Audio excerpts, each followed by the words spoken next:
11:00 nang matapos ang party at isa-isa na ring nagsiuwian ang mga estudyante. Yung iba sinundo ng mga parents nila, habang yung iba naman ay nakisakay na rin. Ikaw, Ken? Tanong ni Jigs sa akin. Tinawagan ko na si Daddy. Susunduin niya na ako. Ako, Jigs, hindi mo ko tatanungin? Saad ni Edna sa kanya. Ang lapit lang kaya ng bahay niyo dito? Saad ni Jigs sa kanya. Malalim na ang gabi at isa pa, babae ako. Saad ni Edna. Kaya pareho kaming natawa ni Jigs. Bakit? Edna Lynn Sumerias, natatakot kang umuwing mag-isa?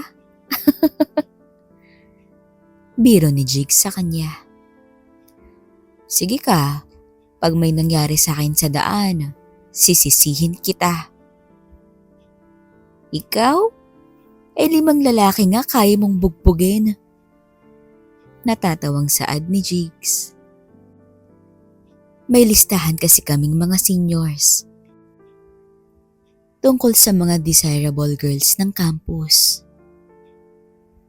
Merong 10 babae sa listahan namin.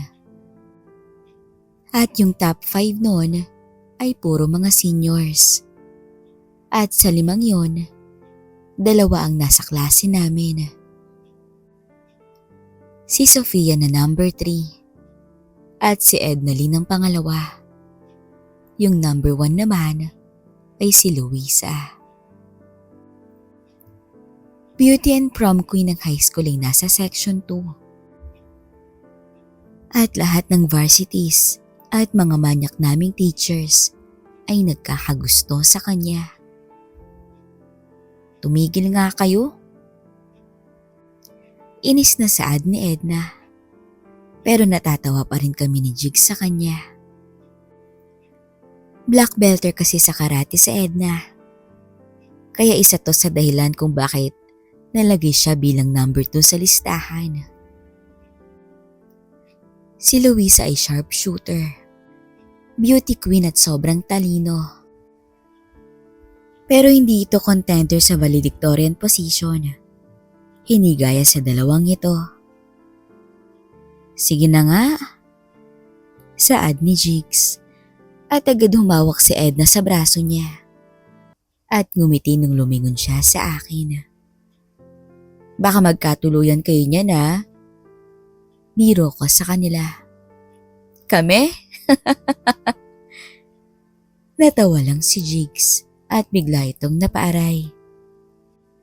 Huwag mong pisilin ang braso ko. Saad niya kay Edna. Hi Ken. Bati ni Tita Mildred sa akin nung dumating ito. Hindi ka ba sasabay sa amin? Hindi po tita, susunduin po ako ni Daddy. Sagot ko sa kanya at sumakay na si Edna sa likod at si Jigs naman sa harap. Sige, ingat na lang Ken. Saad ni Jigs at nakita kong napangiti lang si Edna. Ingat kayo. Saad ko at napansin ko na nakatingin pa rin sa akin si Tita Mildred at umalis na sila. Sinundo ako ni Daddy at napansin niyang namumugto kong mata. Problem son? Tanong niya sa akin nung nasa daan na kami. Wala Dad, pagod lang. Napansin niyang tahimik lang ako at hindi nagkukwento. Kaya dumiretso siya instead lumiko sa kalye papunta sa kondo. Dad?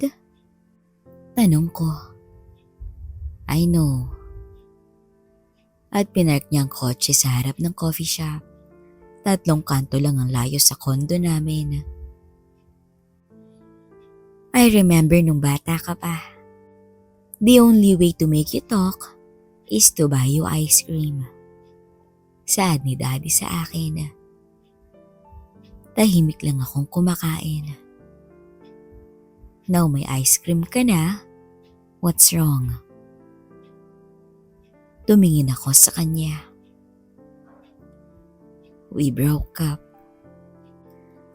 Saad ko sa kanya. At napansin kong tumigil siya sa pagkain ng ice cream at inakbayan ako. Hindi siya nagsalita at sandali kaming natahimik. Doon na ako bumigay at umiyak, kaya niyakap ko siya. Dad. Hinayaan lang niya akong umiyak at tinuloy lang niya ang pagkain sa ice cream niya. Makalipas ang 1 oras ay umuwi na kami. At nung nasa gate na kami ng building, nakita namin nag-aayos ng uniform si Mang Henry. Mang Henry, magandang gabi po. Bati ni Daddy sa kanya. Magandang gabi rin, Sir Ken. Bati nito sa amin. Ano pong bago? Tanong ni Daddy sa kanya. Dinalaw ako ng 2 kong anak kahapon, sir. Ganun ho ba? Tapos? Tanong ni Daddy. Dinala nila ang mga apo ko. Yung isa 16 at yung isa naman 9. Ang kukulit na mga batang yun. Kita mo, nasugatan ako sa mukha sa kakulitan nila. Kwento ni Mang Henry. Naninibago ako sa kanya. Dahil ngayon ko lang ata narinig nang nagkukwento si Mang Henry. Mag-ingat po kayo sa susunod, Mang Henry. Saad ni Daddy. Kayo rin po, sir. Lumalalim na rin ang gabi. Maraming salamat po, Mang Henry. Saad ni Daddy at ngumiti siya. Tinaas naman ito ang suot niyang guard hat at ngumiti sa amin. Pinasok na ni Daddy ang kotse sa loob ng parking lot. At pinarada niya ito malapit lang sa pintuan ng elevator. Umakyat na kami sa itaas. At humalik ako sa mami ko pagpasok namin sa loob. How's the prom? It was all right, Mom. Babe, tawag ni Daddy kay Mami. At tumango naman siya. I know, sagot niya kay Daddy.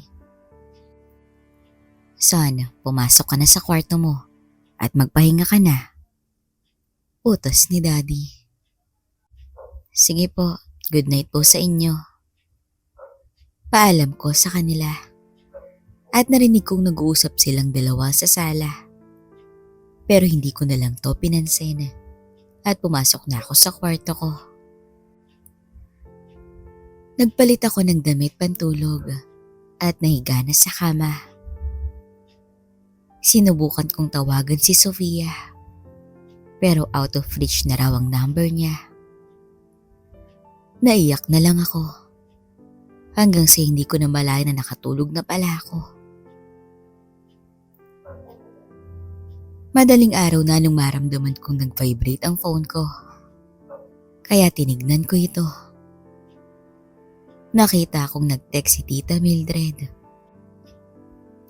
Ipinaalam niya sa akin na hinihintay niya akong mag-online. Inignore ko na lang ang text niya at muling natulog. Pero makalipas siguro ang ilang sandali. Ken. Ginising ako ni Daddy. Ha? Bakit, Dad? Antok kong tanong sa kanya. Gumising ka. Isuot mo to. At nilagay sa tabi ng kama ko ang dala niyang vest. Ano to? Takang tanong ko sa kanya. At nakita ko na may suot rin siyang bulletproof vest. Dad, what's wrong? It is very important that you wear that. Saad nito sa akin. Sinuot ko ito at nakita ko na may bitbit siyang mahabang armas. Dad, ano yan? No time to explain. Saad nito at hinila ko patayo sa kama at hinila ko papunta sa pintuan. Shh! Saad niya at dahan-dahan niyang binuksan ang pintuan. Dad, be quiet. Mahinang saad nito sa akin. Nakita ko naman sa kwarto ni Francine si Mami. At naka-bulletproof vest na rin siya at may dalang mahabang armas. Oh my God, what's going on? Gulat kong tanong. Shh, shut up, Kenneth. Mahinang saad ni Mami sa akin. Hinila ako ni Daddy palabas ng kwarto. At ganun din si Mami kay Francine. At umatras kami habang nakatutok ang armas nila sa sala. Narinig naming parang may kumakalikot sa doorknob ng main door namin. Dad? Tawag ko sa kanya, kaya lumingon siya sa akin. I'm sorry, son. Our security has been breached. Saad nito sa akin. Nakita naming may parang aninong naglalakad sa sala. Kaya sinenyasan ni Daddy si Mami. At muling pumasok sila sa loob ng kwarto. Tumango si Mami. At hinila ko ni Daddy papasok sa loob ng kwarto ko. Sinuot ni Daddy ang Bluetooth niya. At tinawagan si Mami. Babe, yes, alright. Saad niya at binigay sa akin ang armas niya. Hold it. Saad nito. At may kinuha siya sa kanyang bulsa. At sinuot ito sa kanyang kamay. Stay right here and be quiet. Saad ni Daddy sa akin. Sumilip siya sa pinto na parang may hinintay. Nag-vibrate naman ang phone ko at nakita kong tinawagan ako ni Mami. Use your Bluetooth third. Saad ni Daddy. Kaya kinuha ko yung Bluetooth ko at sinuot nito. Kenneth. Yes, Mom. Mahinang sagot ko. Naka-conference call pala kaming tatlo ni Daddy. At narinig ko ang pinag-uusapan nila. Babe, saad ni Mami. There is one coming. I got him. Sagot naman ni Daddy. At biglang binuksan ni Daddy ang pinto. At mabilis niyang napatulog yung taong may dalang armas. Hinila niya ito papasok sa kwarto ko. Tie him up. Utos ni Daddy, kaya tinalian ko siya. Babe, tawag ni Daddy kay Mami. At nakita kong may dala siyang tablet. Clear. Saad ni Mami. Kaya lumabas kami ng kwarto. At umatras kami papunta ng gym. Pumwesto si Daddy sa gitna ng hallway. Habang dinala kami ni Mami sa loob. Babe, tawag niya kay Daddy. Roger. Sagot naman ni Daddy sa kanya. Kaya umatras na rin siya. At pumasok sa loob. Sinara niya ang pinto. At tinalian niya ito. Mami. Tawag ni Francine. Don't worry, baby. Inangat ni Mami ang isang floor mat. At nakita kong may hidden door ito sa ilalim. Get in. Mahinang saad nito. Pumasok kami sa loob. at tinawag niya si Daddy. I'm coming. Saad ni Daddy. Nagmamadali siyang sumunod sa amin at sinara niya ang pinto at nilak ito pagkatapos. What's going on? Tanong ko sa kanila. May pinindot si Mami sa gilid ng hagdanan at bumukas ang ilaw. May mahabang koridor ito at may cabinet sa gilid. Over here, saad ni Mami. At binuksan niya ang cabinet. Nanlaki ang mga mata ko dahil puno ito ng baril at mahabang armas. Oh my God. Ang tangi kong nasabi habang hikab lang ng hikab si Francine. May monitor sa loob ng cabinet at nakita namin na may 4 na lalaking pumasok sa kondo. Tinuro nung isa ang kwarto nila Mami. Narinig na lang namin ang putok ng baril at nakita naming sunod nilang pinagbabaril ang higaan ni na Daddy. Oh God! Saad ni Mami. We need to move. Saad ni Daddy sa amin.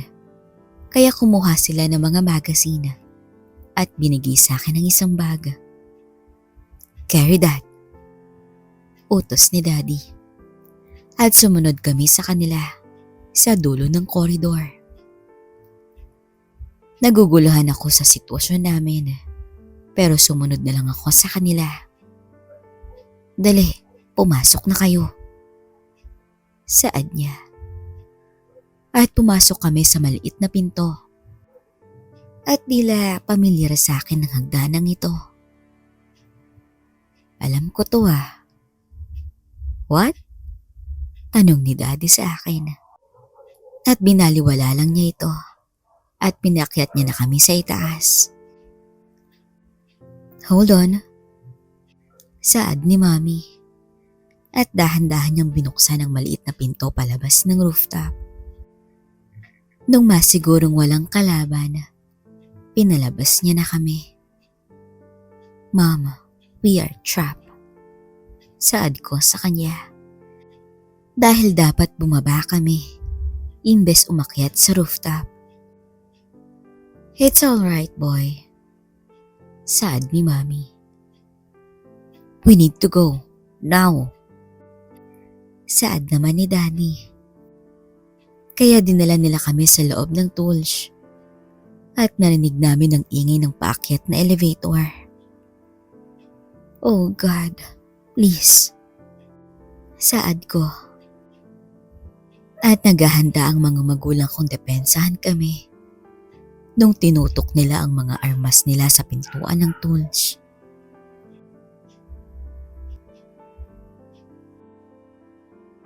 Earlier that night, how's the prom? Tanong ni Cello. It's alright, Mom. Sagot ni Ken sa kanya. Babe, tawag ko kay Cello. At tumango naman siya. I know. Sagot niya sa akin. Saan pumasok ka na sa kwarto mo at magpahinga ka na? Utos ko sa kanya. Sige po, good night po sa inyo. Paalam niya at naglakad na siya papunta sa kanyang kwarto. What's wrong with him? They broke up. Napatakip siya ng bibig. Is he okay? Apparently not. Let's give him some space. May dapat tayong pag-usapan. Dagdag ko pa. Oh God. Saad ni Cello. At hinintay naming pumasok sa kwarto si Ken.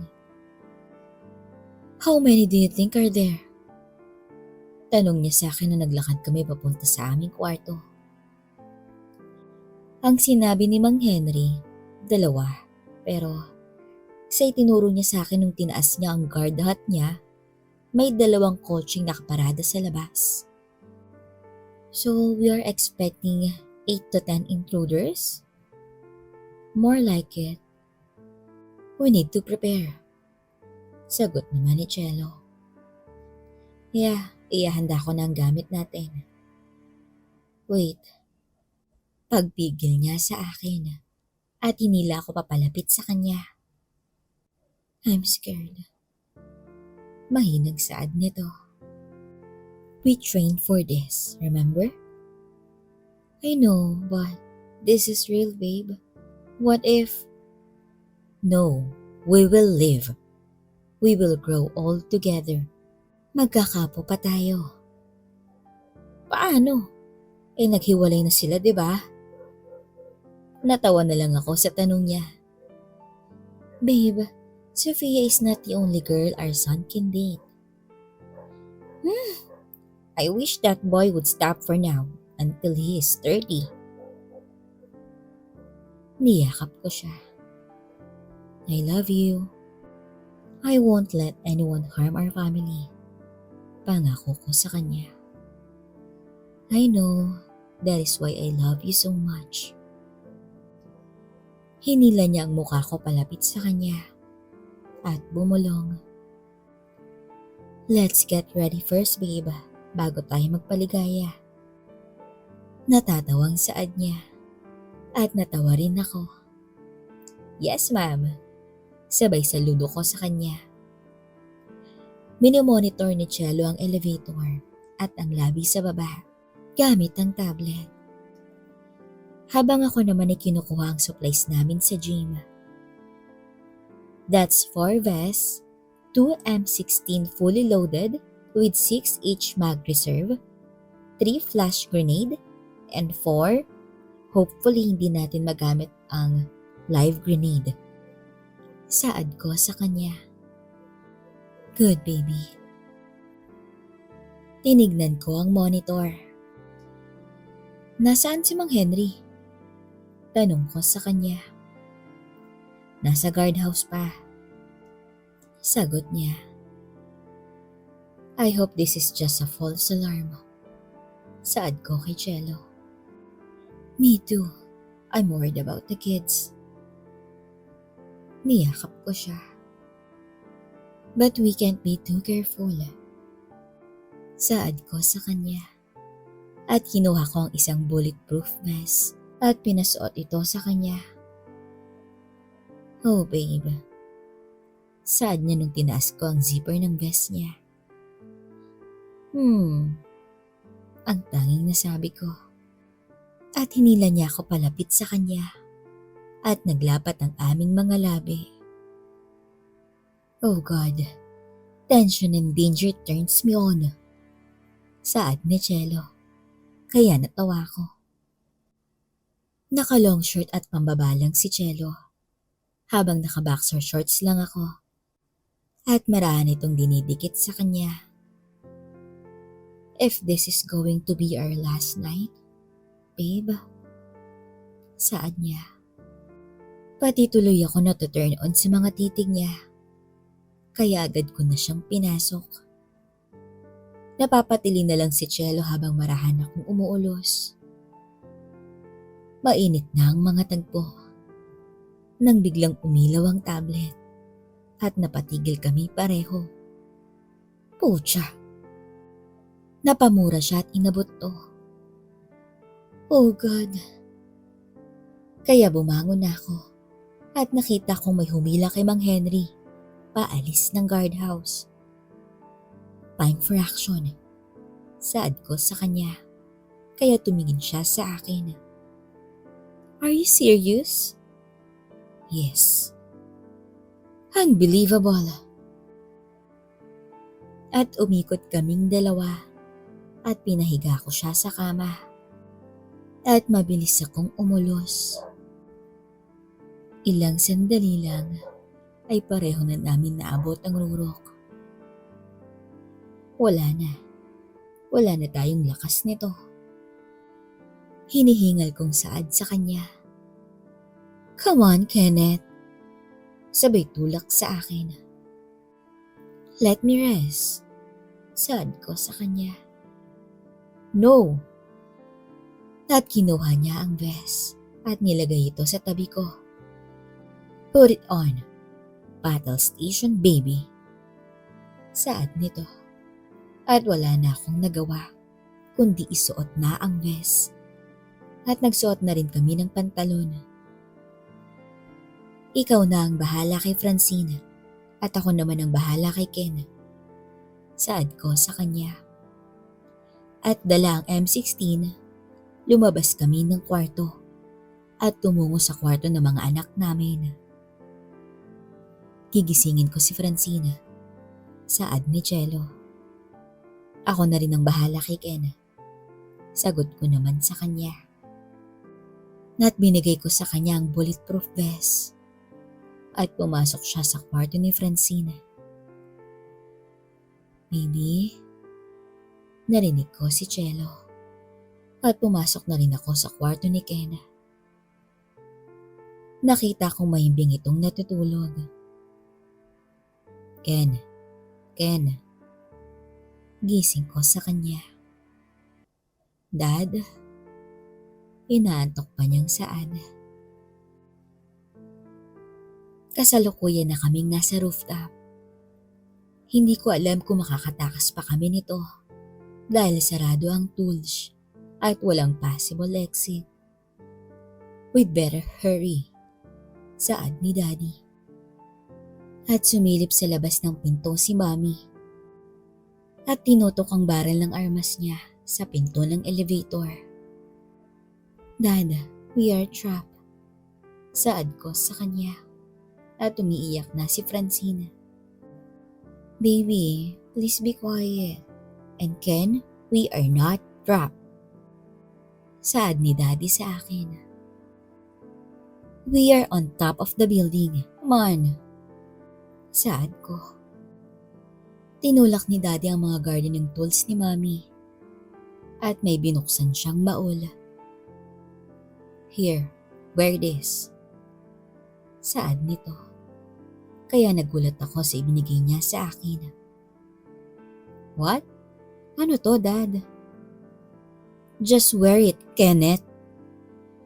Utos ni Mommy sa akin. Babe, help them. Saad ni Daddy. Kaya nagpalit sila ng pwesto. At tinulungan ni Mommy si Francine sa gear niya. Baby, remember when we went to Bohol for our summer vacation last year? Tanong ni Mommy. Yes. Naiiyak niyang sagot. This is just like our activity there. Remember you had fun and you want to go again? Yes. Sagot naman ni Francine. That's what we are about to do. Saad ni Mommy sa kanya. Oh God, no. No way. Naalala ko ang ginawa namin noon. Bohol last year. Come on, Kuya. Don't be such a coward. Saad ni Francine at natatawa siya. Dahil nanginginig na ang tuhod kong nakatayo sa dulo ng platform. Do I really need to do this? Tanong ko kay Mommy. At tinuro ko at galit siyang nakatingin sa akin. Dad! Tawag ko. At naghahanda din siya para sa turn niya. I'm sorry, son. You have to do this. And this is very important. Saad ni Daddy sa akin. I'd rather hike than do this. Saad ko sa kanya. At kinabit na nung attendant ang cable sa akin. Pare, babayaran kita ng 1,000. Bribe ko sa kanya. Sorry sir, utos ng mami niyo po. At dalawa pa silang nagtulak sa akin, papunta sa dulo ng platform dahil umatras ako palayo rito. Kenneth! I'm not kidding when I say I'm going to kick your ass if you won't do it. Banta ni Mami sa akin. Is this really necessary? Tanong ko sa kanya. At hindi na ako nakatanggi pa. Dung sinipa ako ni Mami. At napasigaw na lang ako. Kasalukuyan pa rin kaming nasa rooftop. No. Saad ko kay Mami. You have to if you want to live. Babe, we are ready. Saad niya kay Daddy. At nagpalit uli sila ng pwesto. At sinuot naman ni Daddy ang gear niya. I'm sorry, son. This is the reason why we push you guys so much. Saad niya sa akin. At hinila niya pabukas ang 3 board sa likuran ng shed. At nakita ko ang cable na kinatatakutan ko. Come on! Tawag nito. Sabi ko na nga ba eh. Saad ko nung kinabit ni Daddy ang lock ng cable sa gear ni Francine. Remember, baby, lift your feet when you see the window. Saad ni Daddy. Alright, Daddy. Saad naman ni Francine. Babe, tawag niya kay Mami. Alright, I'm coming. Sagot naman nito. At kinabit niya na rin ang lock sa gear niya. I'm going ahead. Saad ni Mami. Kenneth, you follow after your sister. Saad nito. At naluluhan na ako sa takot. It's going to be alright, son. Assurance ni Daddy sa akin. Dad, I'm right behind you. Pakalma ni Daddy sa akin at niyakap niya ako. Saka kinabit ang cable sa gear ko. Takot akong mag-zipline. Hindi niyo ba ako naririnig? Saad ko sa kanila. Pero inignore lang nila ako. I'm going. Saad ni Mami. At nakita ko siyang nag-zipline pababa sa kabilang building. At bigla na lang siyang nawala. I'm in. Saad niya sa Bluetooth namin ni Daddy. Alright, baby, you're next. Saad ni Daddy. At hinanda niya si Francine sa dulo ng platform. Nag-zipline pababa si Francine at nawala rin siya sa dilim. I got her. Saad ni Mami. Come on, son. Tawag sa akin ni Daddy na nagdadalawang isip akong pumatong sa platform. Nang marinig namin ang tunog ng elevator sa labas ng tools. At bumukas ang pinto ng elevator. Go! Sigaw ni Daddy. Sabay tulak niya sa akin. Kaya napasigaw ako na nag-zipline ako pababa. Mula 7th floor. At hindi ko tiyak kung saan ang dulo ng cable na ito. Narinig ko sa rooftop ang putok ng armas ni Daddy. Babe! Sigaw ni Mami sa Bluetooth namin. Kaya napalingon ako sa rooftop habang bumababa ako sa cable. Kenneth, lift your feet! Sigaw ni Daddy. At nakita kong sumunod na din pala siya sa akin. Lift your feet up! Muli niyang sigaw. At nanlaki ang mata ko. Nang makita ko ang bintana ng building. Kaya tinaas ko ang mga paa ko. At sakto lang din nung pumasok ako sa loob. Maya-maya'y sumunod na si Daddy. At nagmamadali niyang tinanggal ang lock ng cable. At pumwesto sa bintana. At kinalabit ang gatilyo. Babe, go! Sigaw ni Daddy. Habang tuloy lang siya sa pagpapaulan ng bala sa rooftop namin. Kenneth, help me! Saad ni Mami. At tinulungan ko siyang alisin ng tarpaulin. Pati na rin si Francine ay tumulong sa amin. Nanlaki ang mata ko sa nakatago sa ilalim nito. At napawaw na lang ako. Don't just look at it. Get in! Saad nito. Kaya sumakay na kaming 3 sa loob at pina-under na ito ni Mami. Babe! Tawag ni Mami kay Daddy. At tumakbo siya papasok sa sasakyan. Put your helmets on. Saad ni Daddy sa amin na nagsuot sila ni Mami ng helmet. May bigla akong naalala dahil nung huling nakita ko sila sa rooftop, nagpapaligaya. Naka-helmet silang dalawa at yung aninong dumaan sa bintana ko, sila pala yun. Pinatakbo na ni Mami ang kotse, papunta sa rampa, pababa ng building.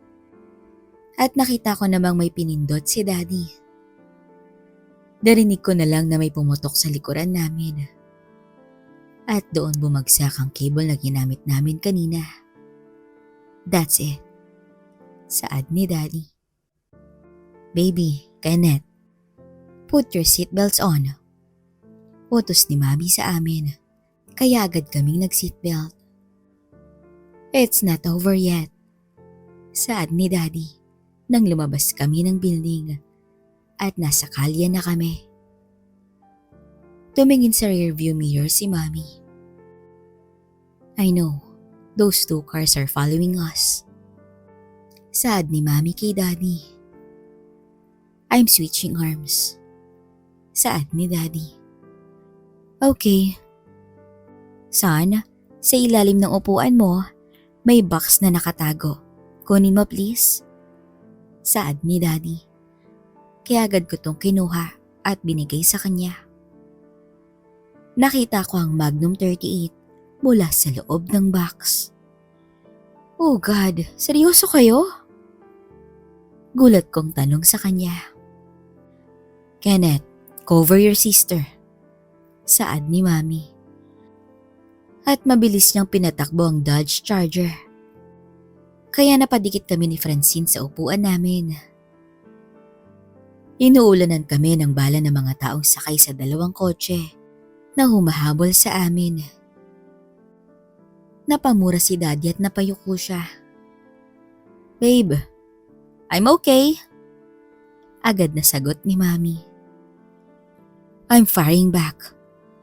Go ahead. Binuksan ni Daddy ang bintana at rumesbak siya. Binaril niya ang mga humahabol sa amin. Reload. Saad ni Daddy. At binigay niya sa akin ang Magnum 38. Nakita ko naman na may kinuha itong 45 sa glove box. At yun ang ginamit niya. Pagkatapos kong loadan ng bala ang Magnum, kinuha niya to. At binigay sa akin ang 45. Naiiyak na ako sa takot habang pinapalitan ng magazine nito. Babe, corner. Saad ni Mami. Kaya tumingin sa amin si Daddy. Guys, get down and hold on. Saad niya sa amin. At biglang kinabig ni Mami ang manabela pa kanan. Kaya nag-swing ang likod ng kotse pa kaliwa. Mabilis niyang itinaas ang handbrake. Kaya nag-slide ang gulong sa likuran ng kotse at binaba agad niya ito. Kinabig pa kaliwa ni Mami ang manibela at inapakan ng gasolinador nito at naramdaman kong nag-drift ang kotse namin. Wow! Ang tanging nasabi ko. Woohoo!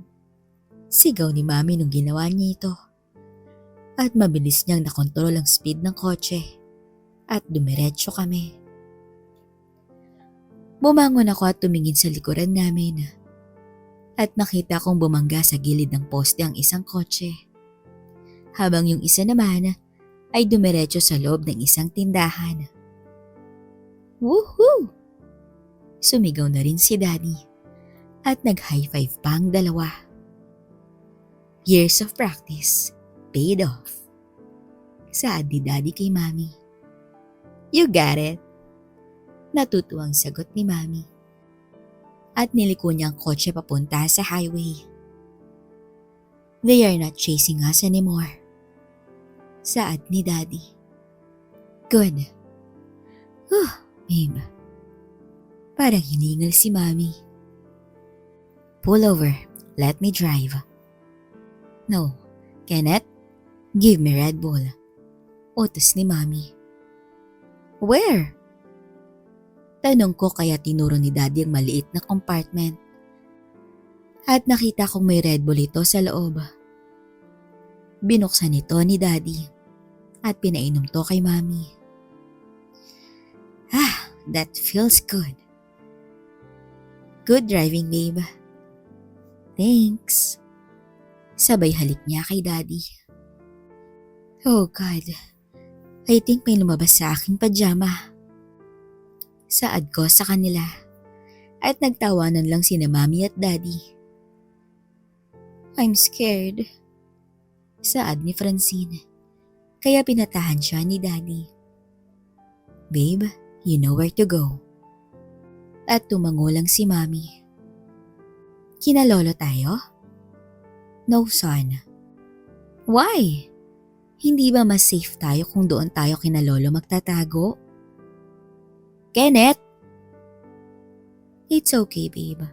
Son, mas delikado tayo kung pupunta tayo sa lolo mo. Kilala ng taong nanloob sa atin ang bahay ng lolo mo.